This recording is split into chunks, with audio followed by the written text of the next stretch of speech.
Mbak, pertama-tama saya pengen tanya dulu, Mm-mm. seperti apa kesiapan Mbak?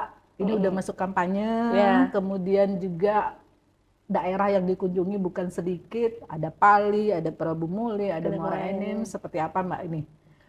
Jurusnya mau jurusnya.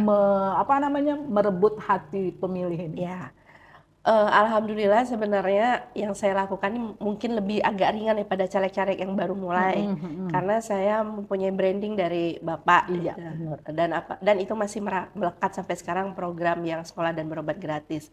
Dan di 3 daerah pemilihan saya itu 3 dapil yang masih fanatik dengan Pak Alex itu memang masih sangat banyak dan luar biasa. Mereka terngiang dengan program itu yang sekarang mungkin belum bisa mereka dapatkan lagi. Iya, Dan jaringan-jaringan politik sejak Bapak 2 periode menjabat gubernur itu memang masih ada dan ini saya hidupkan kembali gitu. iya, iya, iya. Dan bedanya tapi dengan pilkada, kalau pileg ini kan ada kota, jadi saya nggak yang harus memburu suara banyak gitu.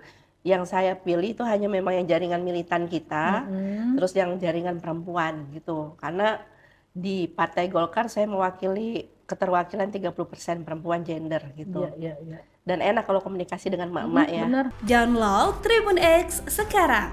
Menghadirkan lokal menjadi Indonesia.